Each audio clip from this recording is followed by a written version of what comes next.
campers, I'm Leicester. No, I am not a city, that's my name.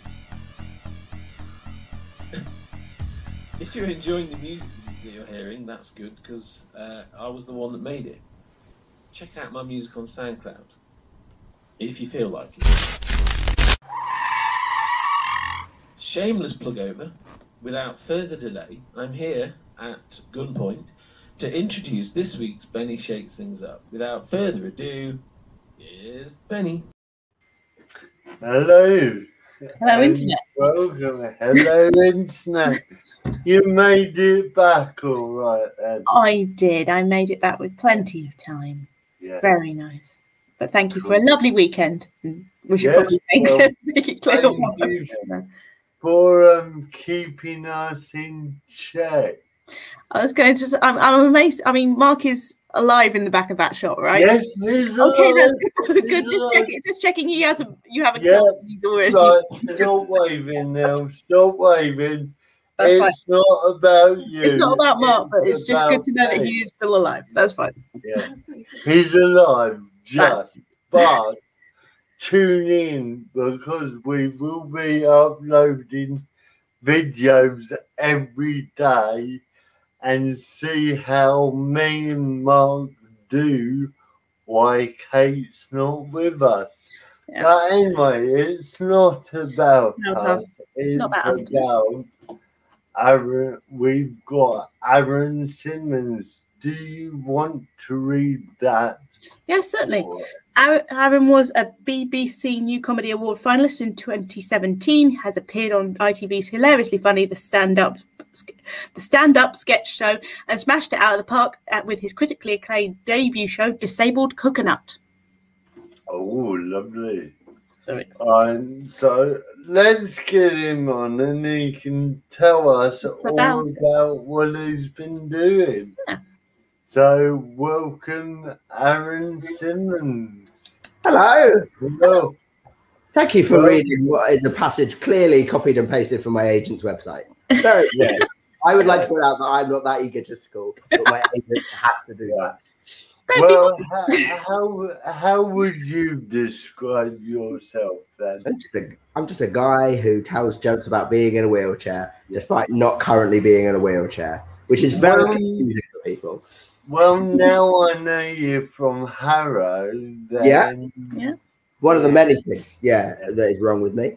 Well, you said it. So, I don't deny it. It's a lovely place to live. Yeah, I live in the shit bit of Harrow, but it's fine. Oh, right. Yeah. But I live 30 seconds away from where Benedict Cumberbatch went to school, so not all bad. I used to live in Ruislip and I used to be working out Woolworths and I served the Steps band. Who was your favourite? H? Lee? I don't know. I can't remember. I'm struggling to think of it. This is a great anecdote, Benny. I like there was a Michelle there? Lisa Scott Lee.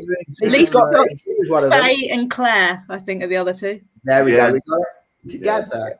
We got it. And who says disabled people aren't good with steps? Hello. Hello. There's a code for everyone. You're welcome, guys. We've kicked things off. Before we get started, because we are a disabled podcast, the first question we ask all of our guests is, what is your disability? I mean, you'll agree with me here, Benny. I've got the best of the bunch. I've got cerebral palsy. Cerebral palsy. Genuinely, my gig on Wednesday, there were some laddie lads in the crowd, and so you know the chant that they do in the darts where it's like da da da da da. I did that and then went cerebral palsy 4 times. It was great fun. I'm proud of the cerebral palsy. Yeah. I don't try and hide it. What type of cerebral palsy have you got? Or I mean, it's not like Pokemon where you can collect the whole set. You get one, and that's it. I think it's spastic dysplegia, but I haven't checked that in the last 50 years. You've got my one. You've got my one. Well, there we go. Yeah, I think there should be a board game with collect all the cerebral palsy characters. Sure. I mean, it's the only way I'm going to get on a board game currently. So I'm fully up for this idea. Cool. And how does it affect your day-to-day life? I mean, it's weirdly, it's something that I don't actually think about a huge amount. So I'm very lucky in my sort of level of disability. So it affects my legs. So I will use a wheelchair more often than not if I'm going out and going shopping or going whatever. You know, I don't have to do anything else to these legs. Anyway, but like if I'm out, I'll probably use the chair. But when I'm at home, when I'm in my flat, I actually don't use the chair at all. It's actually, I feel less disabled outside when I'm in my chair because I don't get tired and I can get around and do anything I want. But I feel way more disabled in my flat, in my wheelchair. And weirdly, I don't know if you're like this, Benny, but when I'm in my flat, in my wheelchair, I won't get out of it, even though 90% of the time I walk around in my flat. There's just something about being in the chair that I'm like, well, I'm just going to stay here and I'm going to have to reach up high and struggle to get glasses. But yeah, no, I mean, it doesn't really affect me hugely. As I say, I'm very lucky. So I can walk sort of 5-10 minutes. I can stand up for 20 minutes. I can do anything that I want in terms of physical capabilities, but I still get to make jokes about being in a wheelchair. So I've really got the perfect balance, unlike my own, which is dodgy. I've just been watching your stand-up and it cracks me up, that joke about the cinema and your girlfriend. Yeah. That is... I think we all should be a bit like that. Definitely. Yeah, that is the oldest routine that I still do. That routine is probably been doing stand-up longer than you have, Benny. I think it's sort of 5-6 years old at this stage. It's something that I still, if there's a tricky crowd, I think, I know what I'll do. I'll do the cinema story. But I try not to do it anymore because I have told that story. I think I've said those combination of words more than any other words. Right. And yeah, it's a great story though. Check it out. It is, yeah. Check it out. It's on Aaron's website and his agent's website. Yeah. My agent updates his website more often than I do. Go to his website. It's a better website. Yeah. Well, that's true because your website I can't find. So, my girlfriend made that for me for my birthday, and so if that's not working, I got told when I started this. Yeah, that you must be updating your website once a week to get the top Google thing, and we are the top. If you Google BennyShakes.uk, we're up there. Well, yeah, fair enough. I mean, I just cannot be bothered with it. Like, I think I would be a lot more successful if my admin skills were the same as my comedic skills. But admin, like, I didn't get into this job because I was good at admin. I got into this job because I was bad at admin and had nothing else to fall back on. That's not true. I can do one other thing, but that's it. Well, that leads into the next question, isn't it? Go on, Kate. The next question is, how did you get into comedy? Well, good question. It's almost like I've thought I haven't. You planned that. It was a good answer.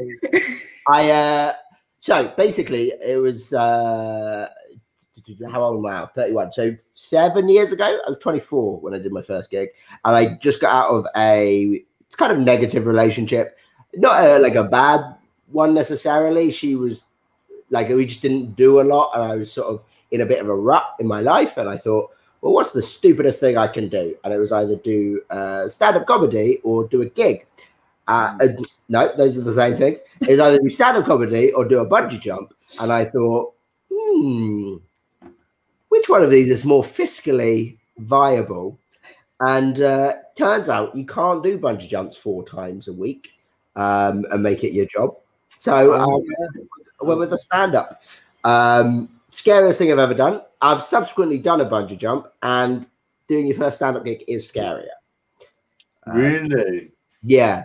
I must admit, I can't wait to jump out of a crane or a bridge. Yes, that's our next trip. Kate and Mark, we're going bungee jumping. You're going bungee jumping. No, you are. Me and Kate are just going to watch. But, yeah. It's great fun. The thing about it, so when I did it at the O2. In a car park at the O2. So not quite as clever. And so basically, you sign up and you do all the checks, and they weigh you, and they go, okay, you're in this weight category, so you have this bungee and all that kind of stuff. And then they just strap a harness around your ankles. So it's sort of like, do you know that, like those the ball and chain kind of vibe? Old criminals in the 30s, that kind of vibe. And I'm not great at walking at the best of times, so it was very tricky. But it's just sort of, you can feel a little bit of pressure on your ankles, but that's about it. Right. And so I waddled over to the crane, and it sort of goes up like 10 foot, and you're like, okay, well, I can do this. It's not too bad. Then it goes up 20 foot, and you're like, okay, this is a bit high, but I can do this. And then it goes 160 foot in the air, and you can see the ground, and you're like, oh, well, if I jump out of this, I am definitely going to die. And that is like, no doubt in your mind, I'm dead. And they've got a crash mat, right? They had a crash mat there, nowhere near where I was going to drop. Like six, like way off. See? So that's a siren by me. I live in Compton in the 90s. I told you I was going to do that joke. But so we got up 160 feet in the air, and he's like, okay, after 3, you're just going to jump. And I went, okay. And he went, 1, 2, 3, and I jumped, and my brain went, and at the same time, when he said, after 3, you're going to jump, I was like, I'm not going to jump, mate. You're having a laugh. I'll die. And then even once I jumped, I was still thinking for about a second and a half, it's okay, I'm not going to jump. Like I was just in that amount of, and then I bounced, and I didn't die. And then it's amazing. I would have thought, well, if I do it from my ankles, my hips will pop out because my hips are a bit loose. Did yours pop out? No, I didn't dislocate my hips. You'll be delighted to know. I think it's a risk worth taking, Benny. Yeah. And in the worst case scenario, your hips pop out so much that your legs get ripped from your body, and then you splatter into the car park in the O2. But it's just the worst that can happen. Insurance claim that the rest of us will have. The rest of us will be minted for life, Benny. And if you're not willing to do that, I don't think you're really in this podcast.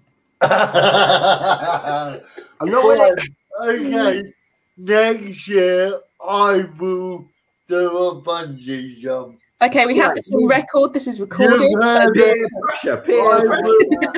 I will go to Wales or somewhere.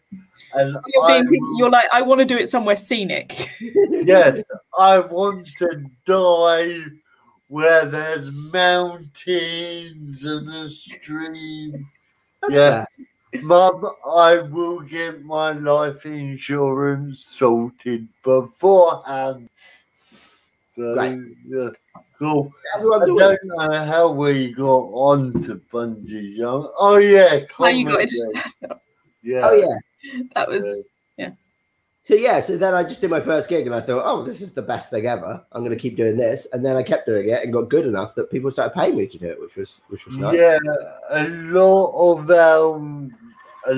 of people we've interviewed now have said they've tried other jobs Mhm. and a 9-to-5 job do not fit their life, or they get arsehole employers look at them and go, you're a health and safety risk. I don't want you. Yeah. So, Well, I mean, and then they think, oh, comedy pays all right. I'll try that. So, well, I've never had a 9-to-5 job. So the idea of that physically terrifies me.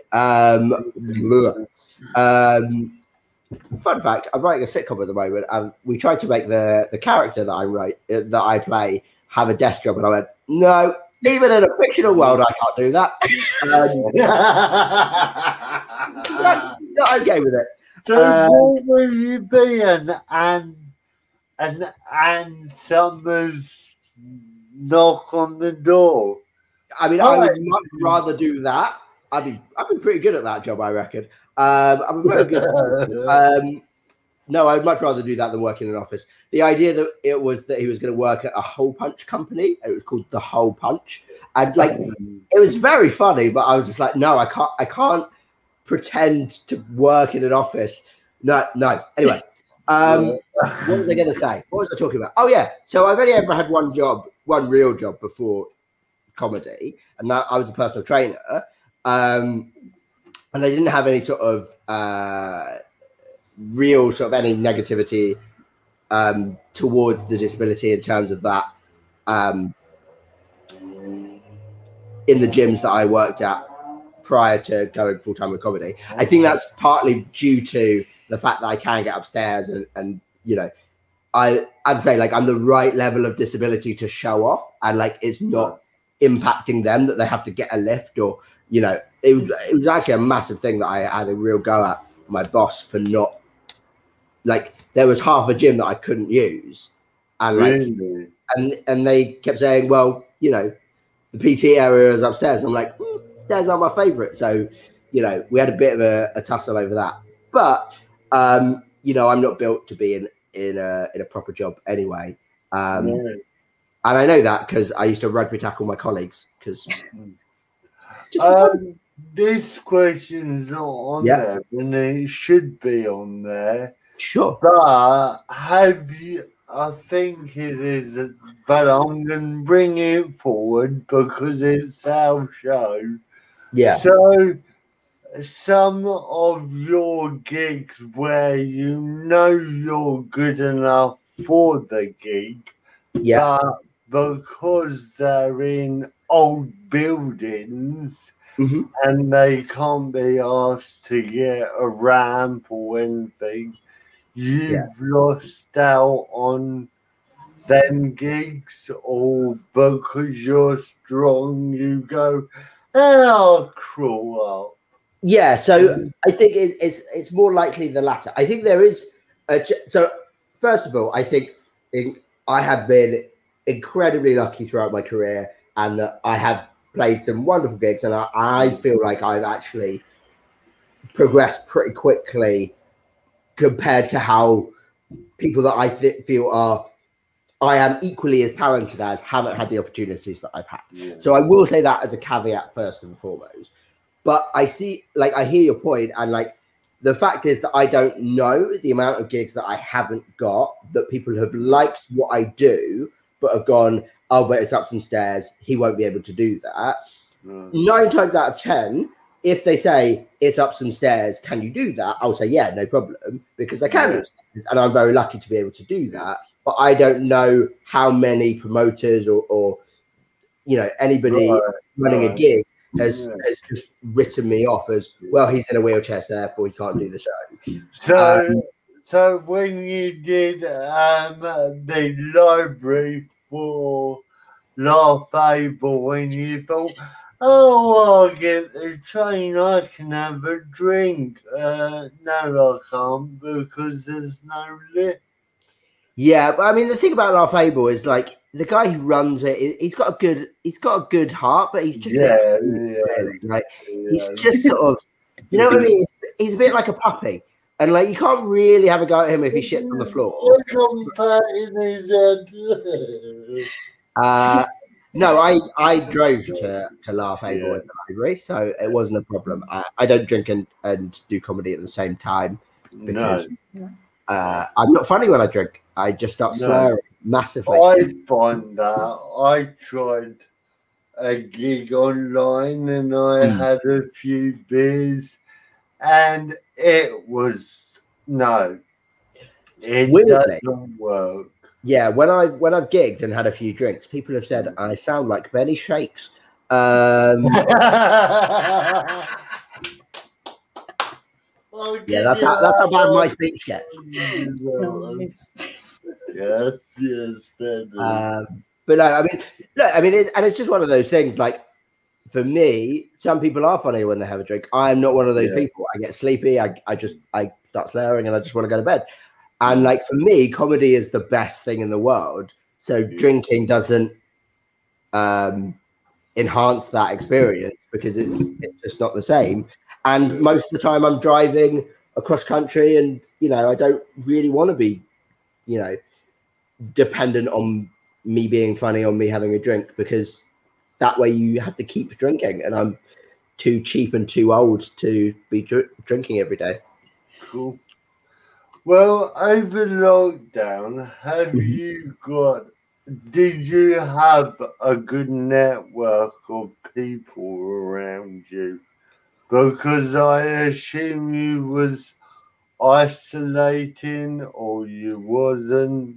Yeah, so I didn't have to self-isolate. I wasn't vulnerable to COVID or anything. I'm now fully vaccinated. You are welcome. Jab up, people. So I live alone. I'm quite happy living alone. I don't like people. Those not a fan of them. Continually around me. No, like I like this, like hanging out for a bit and then leaving people alone. That's what works for me. But I'm quite lucky in the fact that I'm quite happy in my own company and all that kind of stuff. Over the last 18 months, it's sort of been a bit up and down for a variety of different reasons. So this is as good a time as any to talk about it. So I am polyamorous. So I've had like relationships that have overlapped each other. And the first lockdown, I was dating 3 people, and that was complicated because lockdowns don't really mix. No, but people who can't even date one person. Yeah. So, well done, you. Thank you very much. It was a lot of admin, and we've already. So in case people don't know what polyamorous relationships are, is when you date multiple people and everybody knows, and it's all sort of out in the open, and it's very fun. I highly recommend it for some people. For some people, it's not a good idea. Has your agent got your timetable for your relationship? Oh, he's on a date with so-and-so this week. I mean, if I scheduled people by using an Excel spreadsheet, then yes, my agent would have a copy of that.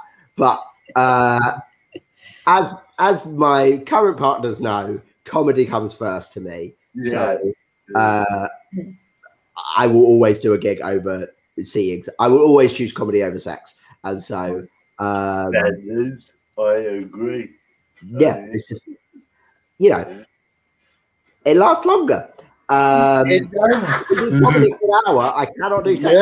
I'm 31. And the high lasts longer as well. That is sometimes true. And can be ultimately more embarrassing if you do it wrong. But Who knows? Oh, So yeah, God. so it's The questions have just gone out the window. So yeah, I hang told on. you they would. Like, I'm just here to have a chat, guys. Yeah, That's right. It's your night. It's your Great. night. But I think before we move on, Yeah. because Jamie's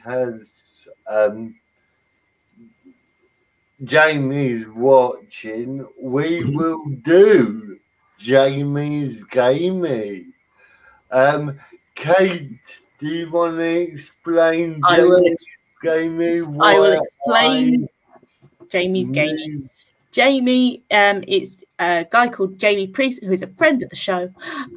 He is an and there is a reason we've moved Benny down there. He is an AAC user, so he uses symbols and he uses a computer to be able to communicate and put together sentences. Great. And basically, what we ask you to do in Jamie's gaming is guess what the symbols, what sentence the symbols we put on screen spell out. Great. It could be literally anything. Yeah, I'm fully on board with this. We will give you an easy one. So, yeah. What does this mean? Is it a triathlon? No, it's not a triathlon. So is it like each one word represents a word that leads word. It could be a doing word. It could be, it could be all those different kind. I forget all the doing words. It could be all the kind of words that you learn at school, like prepositions, yeah, that kind of thing. Okay. So interesting. So I've definitely got cycling. That I'm comfortable with. Yeah. It's a saying. It's a saying. It's a saying. Okay. And you're from the south, so you should know this one. Get on your bike? Yeah. Get on your bike. There, yeah, that makes sense. Okay, cool. And we will do this one. Yep. Okay. Yeah. Yeah. And yeah. Oh, this is. I know this one. So. Okay, so minus. So taken away. Is that it's just between. Is it between a rock and a hard place?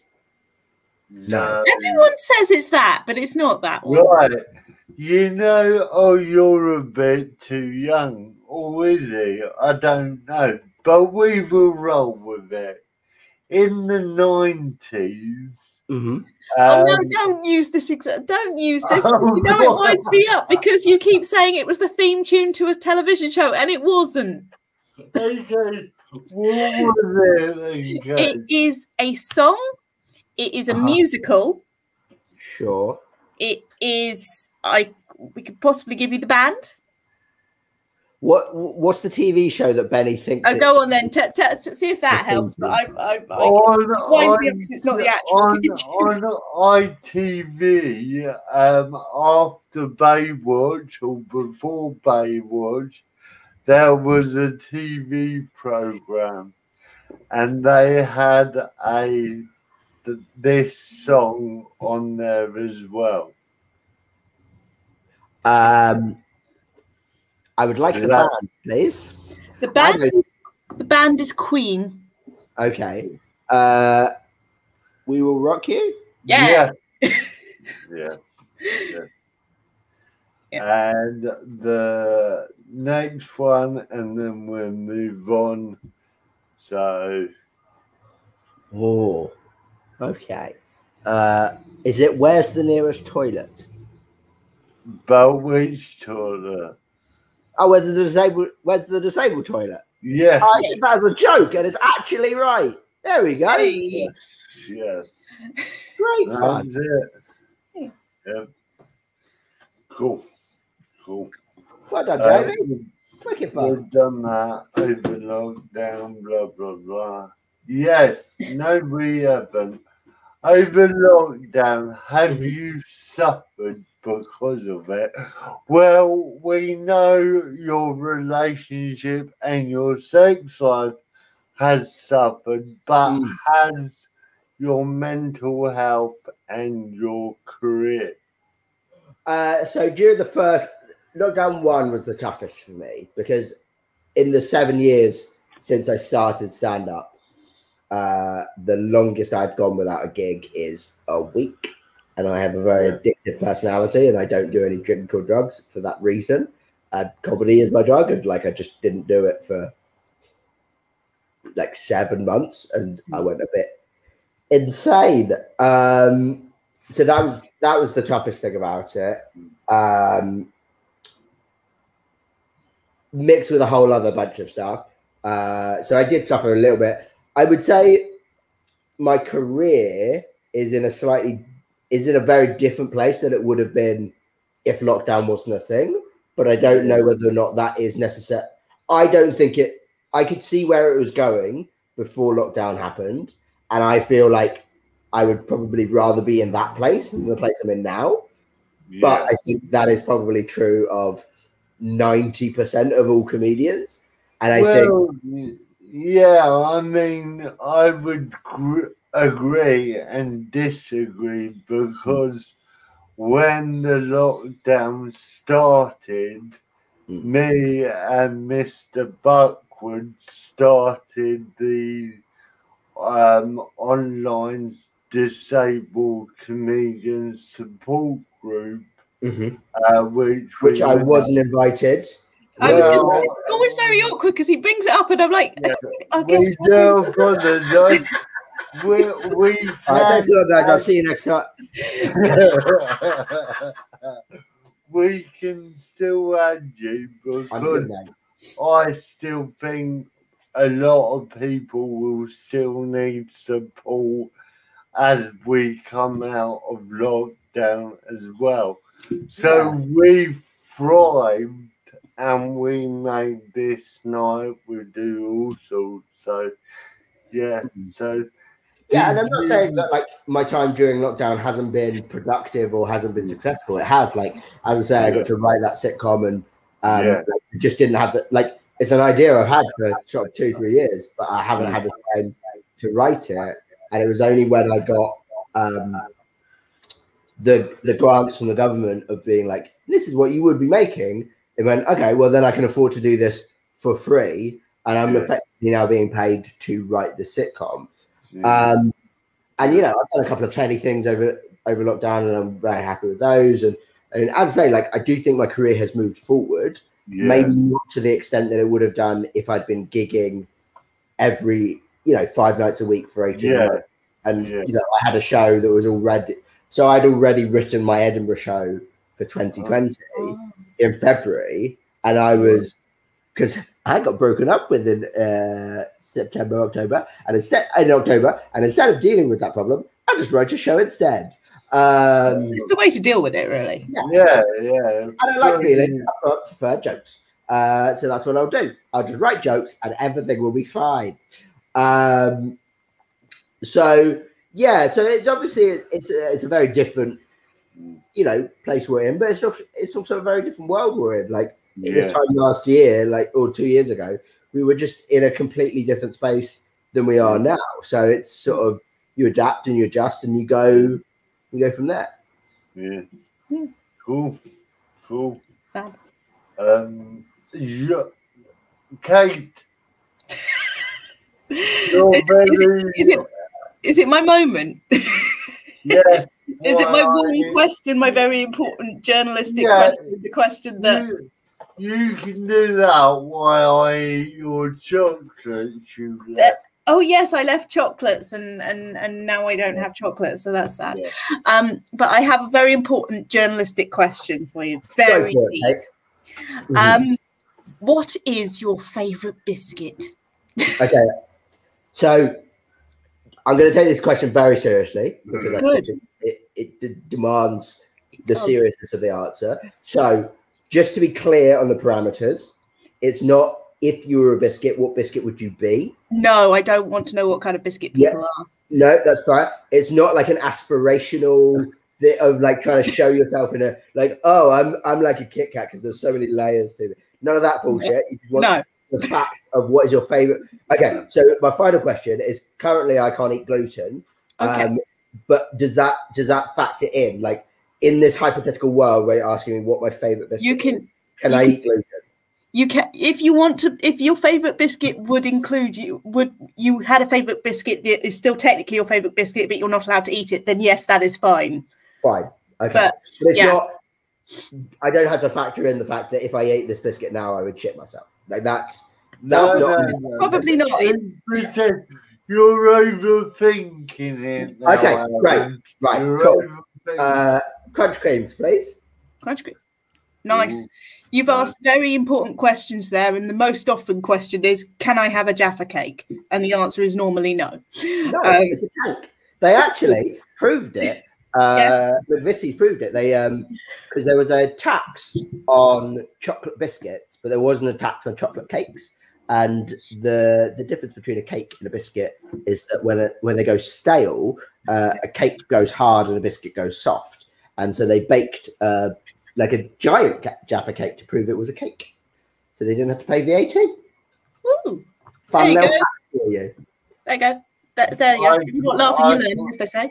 Exactly. Every day's a school day. Exactly. So, it's a Monday today, so that's something. I can't move on because all I can move on. But yes, thank you for that. Yes, thank you. Have you ever? Yeah, I think we've done this one. We have. Have you ever been judged because of your disability?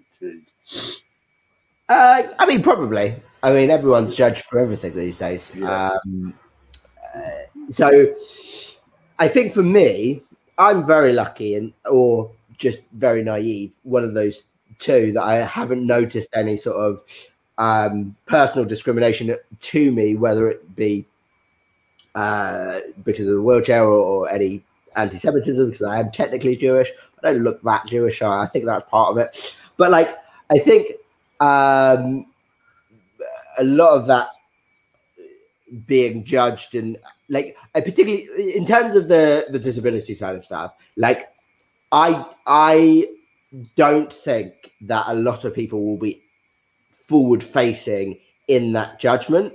So like, I did a podcast the other day about sex and dating, and they said, like, does anybody online like not reply to you because you're in a wheelchair? The answer is I don't know. Like, the amount of people that don't reply to my messages is loads. So probably all of those people, because why wouldn't they reply to me? I'm amazing. But you're amazing. Thanks, should we be saying that? Does he get a big head? I think he already has. Yeah. I was saying it as a joke, but fine. I'll take the sincerity to, you're great. I'm needy in both ways. But I think the thing about it is the disability thing for me is like, it's so few people would go out and be like, oh yeah, fucking hate disabled people, the pricks. Like it's kind of a hard minority to have a real gripe with and have a real go at. People will try, get all of them, but like, I think doing this job, being comedian, radio presenting, we are getting the message out there more than we could ever do in a 9-to-5 job. Oh, yeah, absolutely. Because, there are, if I do a gig, there are hundreds of people listening to my experience of being a disabled person. And like, and I'm not saying that every night of the week I go out and change people's lives, because most of the time what I talk about is nonsense. But, I do think that just hearing someone's perspective from a real sense of like, this is something that happened in my life makes a big difference compared to hearing something anecdotally or via a TV show where they're like, okay, we need to present that. Like, so I tell you where I have been judged, actually. I have been asked to be on every single dating show in the UK. First Dates, Undateables, Naked Attraction, you name it, they have asked me to be on it. Go back to Undateables. You've just picked on. Would you ever go on Undateables? No. Why? Because I don't like... The reason why they are asking me to do it is because I'm in a wheelchair. And they like the story. The narrative they would write for that show is, here's Aaron, he's 31, he's never been able to find love because he's in a wheelchair. Can we find someone who is so desperate for love themselves that can look past this major flaw in his life that he uses a wheelchair, that they can finally be together? And that, I think, is fucking nonsense. Like, the reason why I am the way I am is not because I'm in a wheelchair. It's because I'm insufferable.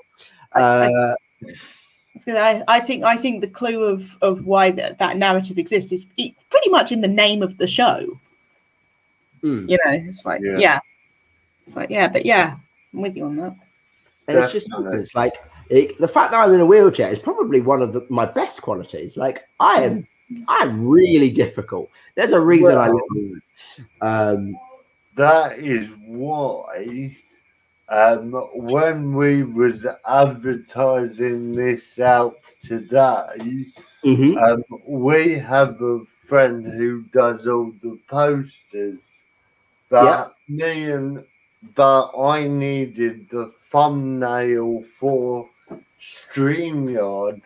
Me and Mark put you in the bus. I'll show you.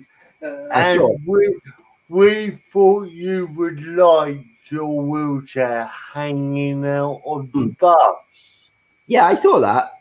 Yeah. It's kind of bizarre. I mean, my wheelchair in that photo is also on fire. That's the bigger concern for me. It's like, I'm okay with that, but I don't want to put you guys. I don't want to put the risk on you guys. Like 3 disabled people in a bus on fire. The odds are not great. The fire was in your part. We were fine. No one got harmed. We're fine. Right. Do you want to ask me why the wheelchair is on fire? Why is the wheelchair on fire? Because my new show is called Aaron Simmons Hot Wheels. It's coming out at the Soho Theatre. Please buy tickets. Yes. I told you I was good at plugging, right? All over the shop. Durham, Oxford, Faversham, wherever you can get your tickets, please come see me. I'm desperate for human interaction. I'm not. I just want you to laugh at my jokes. Yes, definitely. Plugs done. Carry on with the questions. No, we've got one more, and then you can plug away. Great. If you was president, what would you change? I mean, life insurance. Like, without getting into a huge rant about how fundamentally terrible people I think most of the Tory party are. I mean, I'm assuming the word president means I'm president of the world, right? I actually think that it should be a president of the world. Like, if you think about now, countries as a whole used to make sense when there was a fight over resources and, you know, this is our country, we've done this and we'll trade with you and right? That used to make sense. It doesn't make any sense anymore because the world we're in now, the biggest sort of obstacles we have are now as a global effort. So you think about climate change, you think about COVID, you think about all of these things that are much more important that we deal with as a human race, rather than, oh, I want to make sure that all of my people have enough food, or we have enough GDP so that we can have a seat at the G8. If the world goes on fire in 10 years, it doesn't matter who the 7 richest countries are. We're all going to burn to the cinder. So let's all formulate as one, get Jacinda to be president of the world because she is the best. Let's not have a debate about that. She's just the best. And everything else will be sorted. So yeah, so my one change as president of the world, I would sack myself and hire Jacinda to take over because she is the best. That is, I'll take that, definitely. We did have another question, because you're at that age like most of us now, and my mum keeps nagging me about this one, so I'm gonna nag you lot. Right. Have you got life insurance? No. Don't worry, he doesn't follow that up with, and here is a selection of life insurance policies. No, I haven't. What a great second. What a spell. Insurance, so No. Like, I might do it. I might have got it when I got my flat. I think that's the only thing I own. So, that's got any kind of value to it. But if I'm dead, I'm dead. I don't care. Like, I don't plan on living beyond 60 anyway. Like, what good happens after 60? Thank kids. Oh, great. That's unlikely to happen if you're not going to have kids. Sorry, Mum. She doesn't know that I'm not having kids yet. She does now. Don't you want kids? No. Why is that? They're sick of they don't sleep. No, thank you. I am too selfish a person, and so that I could not live the life I live now if I had kids. And I don't. And people say, "Oh, you'll change if you have kids," but you don't know that, and you can't give them back. Like, what if I don't change? What if I'm still a prick and I've got this kid that I have to look after? No, not worth the risk. Well, I think you're in the ideal relationship because you're in a three-way relationship. You only get the kids twice a week. I mean, that's not technically how it works, but it's not like we take it in turns to see each other. Like, I'm in a relationship with two other people. They are not in a relationship with each other. I'm sorry. That's fine. It's a very complicated situation. I will admit that. Cool. Yeah, no, I did. No, we won't talk about that because it's. I set up two of the people that I was dating to go on a date with each other, and it was awkward because one of them fancied the other, and the other one did not. Yeah. Oh. Fun times. Fun times. You'll have to write that in your set, or have you? I have not. So one of the people that I was. So one of the people who went on the date is someone I'm still dating, and she is now started comedy. So she is writing about it. It's kind of it's sort of a fun thing. It's kind of hard to explain in a stand-up set and be like, I went on a date, and anyway. But no, it's there are lots of stuff that I talk about in terms of polyamory in my new show. So I don't need any more things. No. Okay, and remind the good people where they can see this. Good question. So, as I say, it's called Aaron Simmons Hot Wheels. The big gig is Soho Theatre. That is on the 13th and 14th of August. And you can get the tickets by going to sohotheatre.com. What is your podcast? Hang on, let's get let's see if you can say. I forgot you're asking the cerebral palsy who's got brain problems. So I do. I did. We're currently on hiatus from it. We've done one series, and if you like it, I'll do some more. It's called the Silliest, Superest, Heroist Podcast. It's a show where I get two comedians to battle it out to try and come up with their ultimate superhero. It's basically talking about superheroes for 45 minutes, and it's a lot of fun. And most of the time, it revolves around talking about a superhero's penis at some stage. That's cool. And where can people listen to that? Is that all good podcast? Yeah, wherever you get your podcasts from. That's what everybody says, isn't it? Spotify, iTunes, Acast, wherever. Yeah.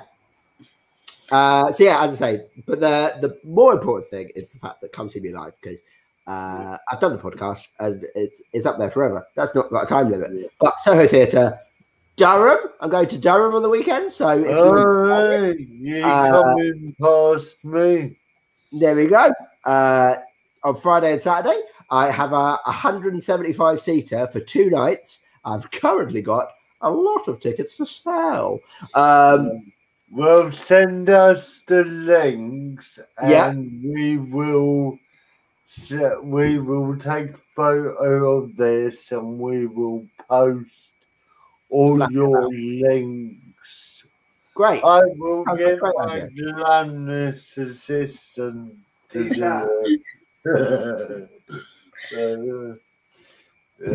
So cool. Jamie's just said, because I missed it, people don't think we can find love when actually we do all right. Yeah. I would say I do surprisingly well. Yeah. Someone did say I was surprisingly good at sex. Once. Feathers, we will, feathers, yeah. Anything else to plug before we go? I don't think so. I was pretty aggressive with my plugs. Cool. Have a nice day, guys. Don't stress out too much. Look after each other. Yeah. Maybe a dick. Are you in Edinburgh this year? No, I'm not, because it clashed with Soho. But I will be doing Edinburgh next year, and I will be doing the show that I've been plugging. So. We will be there with you. Great. Every show? Not every show, because we've got several shows we're taking up as well. What are the shows you're taking up? See, I'm generous with the plug. Reverse plug, why not? We are taking Below the Belt up, which is a disability awareness game show where we take four comedians and give them a disabled experience they will never forget. Including games like Jamie's Gamey, that kind of thing. Jamie's Gamey, Below the Belt, where you have to draw with your feet. I can't draw with my hands, so I'm going to rule myself out of that one. But but you could be one of the team captains. Well, maybe it depends. We have to see where the time clashes and all that kind of stuff. But it sounds good. Yeah, so that's what we've got planned. So we will be up there with you. Great. So, I'll see you later. Cool. Well, I think we'll end on that because I've had enough. And always great when the host of this is like, this is It's been a lovely weekend, but I need my rest. And just because you've forgotten, Bradford Fringe Festival, who is this podcast is actually part of, says thank you, Aaron, Benny, Kate, and Mark. Even although Mark has quite frankly done very little today. Yes, Mark's just sat there, but get my feet up. Yeah, we did Bradford Fringe over the weekend, and it was amazing. So thank you to Bradford Fringe, and thank you, Aaron. So bye from me, and bye from. Oh, thank you for coming on. Yeah,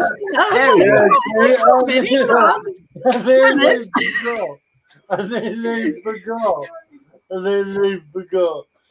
Can we say bye now, Kate? We can say goodbye to the internet now. So, bye from me and bye from Kate and Aaron.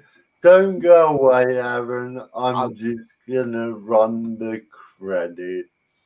Cool. Goodbye. Ladies and gentlemen, I'm afraid that's all we have time for tonight from Benny and the gang. Please remember to subscribe and click on the bell for more notifications on the next instalment of Benny Shakes Things Up. If you want to support the podcast or you like the jingle from Leicester in Nottingham, please click on the links below. Adios, amigos.